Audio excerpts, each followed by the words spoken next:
Welcome to அஸ்பரண்ட் academy. இன்னைக்கு இந்த video நம்ம யாரை பத்தி பார்க்க போறோம்னா அண்ணல் அம்பேத்கர் அவரை பத்தி தான் பார்க்க போறோம். வாங்க வீடியோக்குள்ள போகலாம். அம்பேத்கர் பிறந்த வருடம் எதுனா 1891 ஏப்ரல் 14ஆம் நாள் பிறக்கிறாரு. இவர் தான் வீட்டிலே 14ஆவது குழந்தையாவும் பிறக்கிறாரு. இவர் பிறந்த அந்த ஏப்ரல் 14 இந்த 14ஆவது குழந்தைய நம்ம மைண்ட்ல வச்சுக்கலாம் ஈஸியா. இவர் கல்வி எங்க தொடங்கினாருன்னா சதாராவில் தான் கல்வியை தொடங்கினாரு. 1904ஆவது வருடம் இவரது குடும்பம் மும்பைக்கு குடிபெயர்ந்துச்சு. தன்னோட உயர்நிலை பள்ளிய எங்க முடிச்சாருன்னா எல்பின்ஸ்டன் அங்கதான் முடிக்கிறாரு. எந்த வருஷம் முடிவு செய்யறாருன்னா பள்ளி படிப்பா 1907ல முடிக்கிறாரு.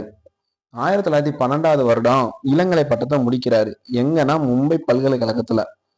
அம்பேத்கர் இளங்கலை பட்டம் முடிக்கிறதுக்கு உதவுனது யாருன்னா பரோடா மன்னர் சாயாஜிராவ். இவர் தான் உதவுனாரு. 1912ல தன்னோட இளங்கலை பட்டத்தை முடிச்சதுக்கு அப்புறம் உயர்கல்வி கற்கிறதுக்காக எங்க போனார்னா அமெரிக்கா போனாரு. அதுக்கு உதவுனது யாருன்னா பரோடா மன்னர் சாயாஜிராவ் தான் உதவுனாரு. 1915ல தன்னோட முதுகலை பட்டத்தை முடிச்சிட்டாரு.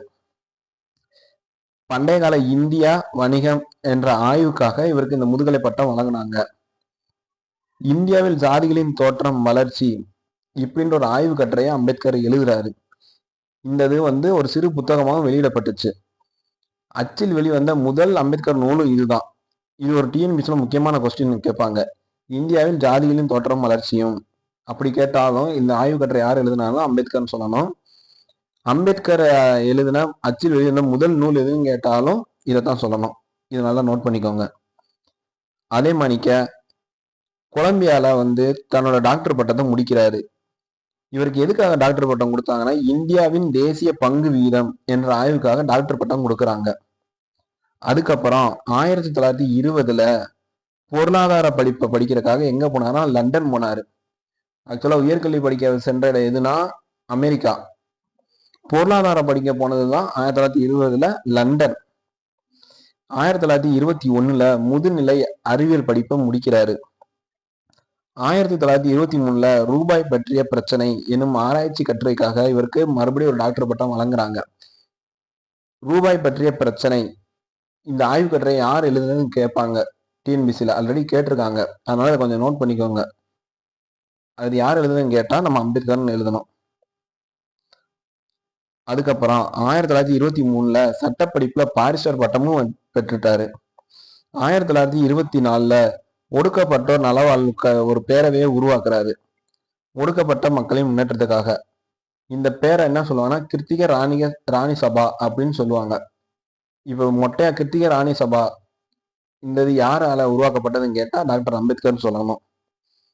அதே மாதிரி 1931ல செப்டம்பர் 24ல பூனா ஒப்பந்தம் நடைபெற்றுச்சு. யாருக்குன்னா காந்திக்கும் அம்பேத்கருக்கும் பூனா ஒப்பந்தம் நடைபெற்றுச்சு. 1930 நவம்பர்ல முதல் வட்டமேசை மாநாடு முடிவடைஞ்சிச்சு. இதுல அம்பேத்கர் போய் கலந்துக்கிடுவாரு. அதன் அடிப்படையால தான் 1931ல பூனா ஒப்பந்தம் நடக்கும்.